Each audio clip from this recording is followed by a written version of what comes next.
With your help, my name is Bill Goldsboro. I am your chairman, at least for this meeting. More on that later. You all have the agenda. Does anybody have any changes to the agenda? Seeing none, the agenda is approved as drafted. The proceedings from our last meeting, which was in May, are in your package too. Does anyone have any changes for them? Seeing none, the proceedings are also adopted. I will now allow public comment, and since nothing on the agenda has had a public comment period, I will allow anything, even on the agenda, to be brought up. Does anybody in the public want to address the board? Seeing none, we'll move on. Agenda item number 4, the review of the technical committee report on the Nemasket River Sustainable Fishery Management Plan, and that will be. Thank you and good afternoon. I'm going to present a Sustainable Fishery Management Plan to harvest river herring from the Nemasket River in Massachusetts. It's a joint plan developed by the Middleborough-Lakeville Herring Fishery Commission and the Massachusetts Division of Marine Fisheries. And it is the first fishery that's been proposed to open since the state closed all fisheries in 2005.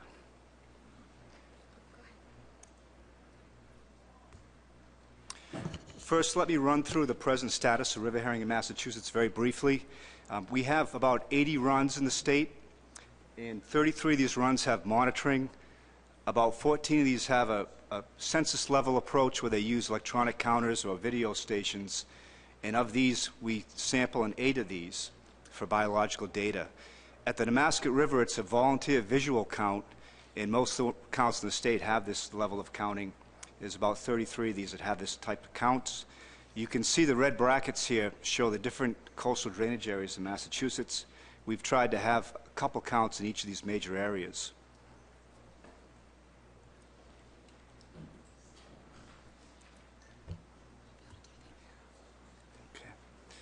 And there's only 4 counts that have any real duration to them. We have 4 counts that go back 20 years or more. And what I've done here is combine those counts to show an index for those different areas. And what you can see at the start of the series going back to 1996, the numbers have been about between 1 million and 2 million herring coming back each year. Then you can see a decline around 2002. And that really was seen throughout the East Coast as herring runs declined. And it led to a lot of the closures, and we closed our fishery after the 2005 season. After that, you can see a very modest increase, an improvement, and then a ramping up around 2011 to 2012. And that led to some optimism and some interest in possibly looking at opening harvest again. And so we received a request from the Nemasket River Herring Fishery in 2013 to consider opening the fishery. It's probably the largest run in the state. It has the most available spawning and nursery habitat, about 5,000 acres. And it's a very popular long-term herring run. They have a herring festival. It's a 2-day festival that draws 2,000 to 3,000 people each year. And they have one of the longest counts at 21 years.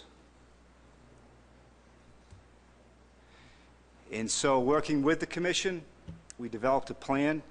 The metrics are fairly straightforward. The sustainability measure is based on the visual herring count. This is a random stratified design, and it uses a sustainability target of 10% of the time series mean as the targeted harvest level. There's also a primary action threshold of the 25th percentile, the run count series, and what happens if there's 2 consecutive years at or below this level, the harvest would be cut in half to 5% of the time series mean. And if there were 3 consecutive years below this threshold, the harvest would cease.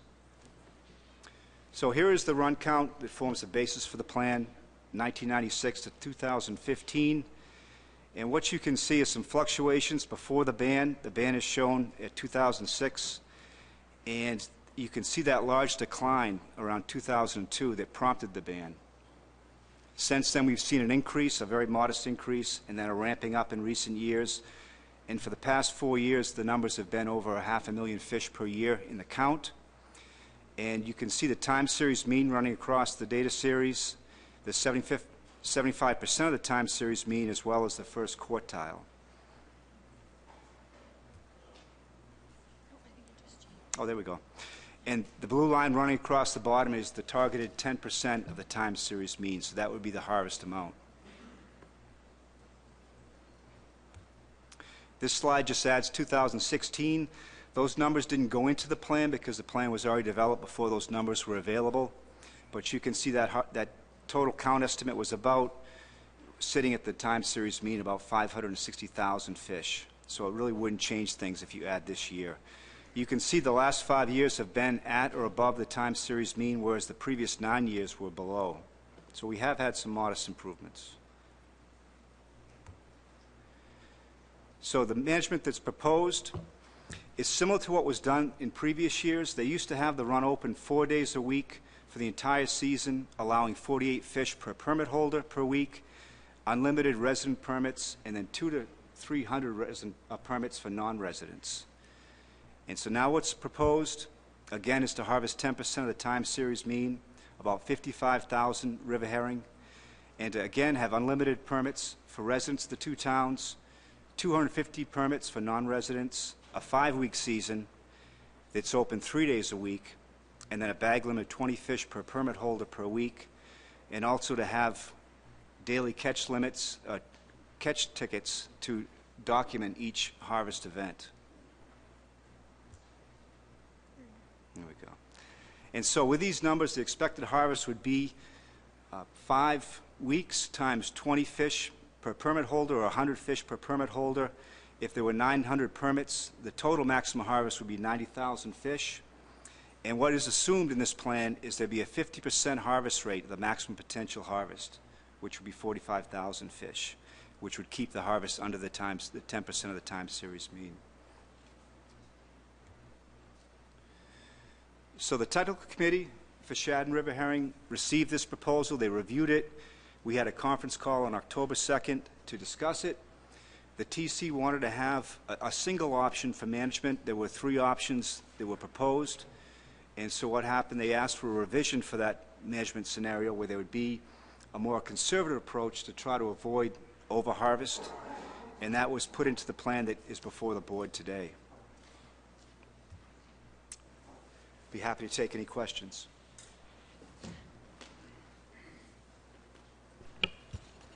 Any questions? Emerson. Thank you, Mr. Chairman. Just looking at the chart that's in the documents, I see that the Nemasket River flows northward, right, up towards Bridgewater. Where does it meet tidal waters? It's a tributary to the Taunton River, and so it flows northward to the Taunton River, which then flows south again towards Mount Hope Bay. Any other questions for Brad? Very good. You guys must be hungry. Okay, let's move on to considering. What's that? Let's move on to considering approval of the plan.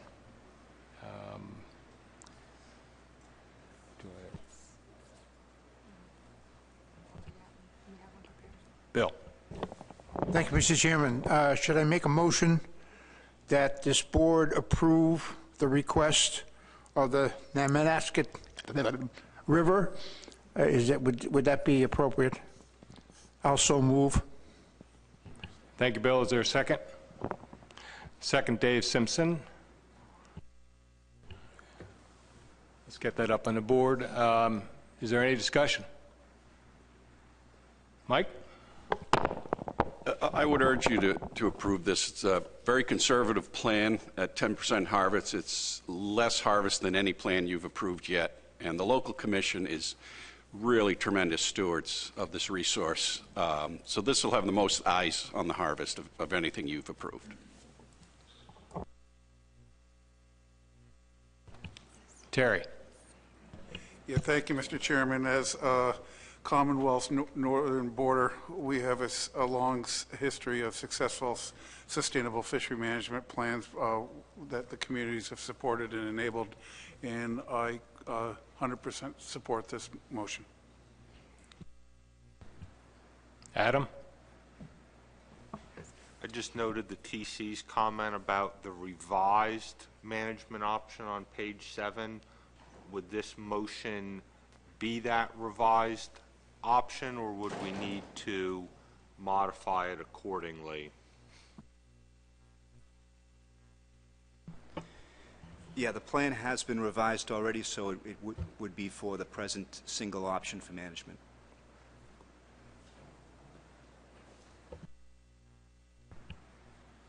Any other discussion?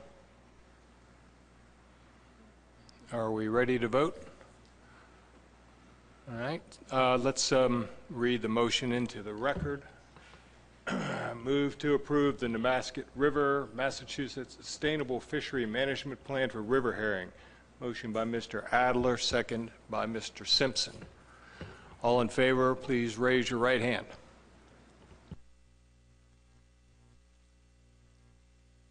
Opposed?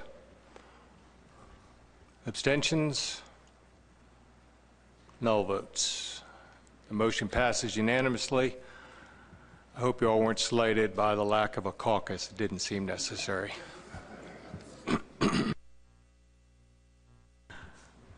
Okay, let's move on to discussing the timetable for the 5-year update of the Sustainable Fishery Management Plans. Ashton? Okay, thank you, Mr. Chairman. I'll wait for it to come up. Okay. So there was a TC meeting where we discussed the Nemasket River Sustainable Fisheries Management Plan, and we also discussed the timetable for updating all of the Sustainable Fishery Management Plans for river herring and shad. The TC decided that they are going to do the updates in 2017, and the board will be presented with one of two kinds of reports. So the SFMP could include the same measures but new data. So since these were done 5 years ago, let's update the data and let's show how things have been sustainable. So in the executive summary, there will be specifically a summary that will say how the existing sustainable measures have supported harvest without diminishing potential future stock reproduction and recruitment. Alternatively, if a state would like to look at their SFMP and say, okay, we actually want new measures, or we want to include new rivers in it, then a new plan will be presented, and those new measures will be presented to the board for approval. So either we're going to get an update of the existing plan, or we're going to get entirely new plans. And so I just wanted to show when this will take place. So for river herring, you'll see that we have, we now have 6 plans, but we have 5 already existing plans. And so Maine and New York will present their SFMPs at the February board meeting. The other states will present, North Carolina and South Carolina will present at the May board meeting. For shad, for the shad SFMPs, all states are going to present in May, except for the Delaware River Basin, which is actively underway updating their plan. It'll be presented at the February board meeting.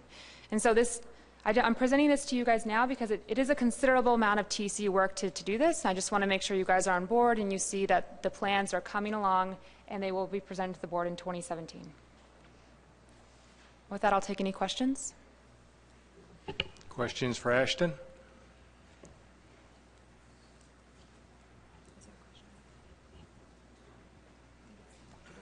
Oh, Michelle. Thank you, Mr. Chairman.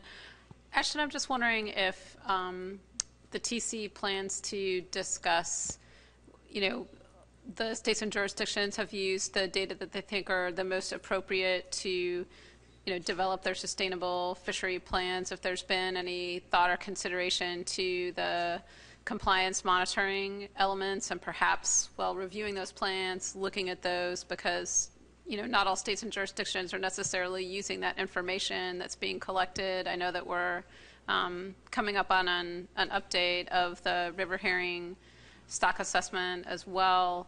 So I just didn't know if that had entered into the conversation at all. So you're wondering if the update is going to be included in the compliance materials and the FMP reviews? No, I'm just wondering if the technical committee is planning to have a conversation about perhaps the utility of all of the information that's currently being collected in the compliance reports as the TC is reviewing the sustainable fishery plans. I guess I would just encourage the TC to perhaps flag any existing compliance monitoring elements that may not be necessary in the future. That's all. So the TC is meeting next week, actually in person, and so we had kind of on the docket some other issues for TC consideration, and we can add that to the list or to the agenda, because I'm new to this fishery, and I have started reviewing all of the compliance reports, actually multiple times, just to try and wrap my head around them, as well as the SFMPs, and I do see that there is some overlap, which there's some efficiencies that could be made, and so I recognize that, and that can be brought onto the agenda. Any other questions? Very good. Let's move on. I think most of you know, under Agenda Item 7, that the Mid-Atlantic Council has been grappling with the question of bycatch of river herring and shad in certain offshore fisheries, and that they recently took this issue up again. And what they decided was that management of river herring and shad through a council FMP is not warranted, but they committed to working with partners on river herring and shad conservation and management going forward. Their decision to not add river herring and shad to the mackerel, squid, butterfish plan was based primarily on 4 factors. First, that they are already managed by this commission, you. Second, that their view that council catch caps have kept incidental catch relatively low compared to historic levels. Third, that they found no evidence that river herring and shad were targeted in federal fisheries. And finally, their view that an FMP would not substantially improve condition of river herring and shad stocks. So that's a summary of what transpired on this at the recent Mid-Atlantic Council level. I don't know if anybody who participated in that want to add anything or not. We have the Council Chair, Mike Louisa, here if we want to draft him into further comments. But any thoughts from the Commission or the Board?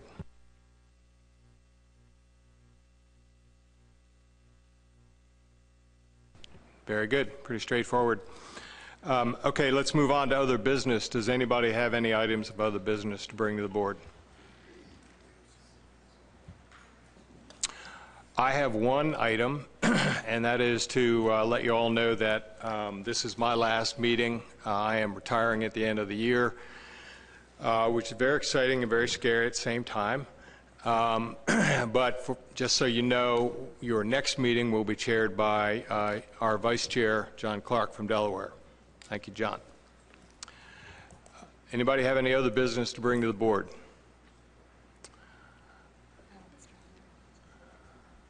Yes, Bill Adler. Motion to adjourn? Thank you, Bill. This meeting is adjourned. And thank you and congratulations. Well deserved. Thank you, Terry.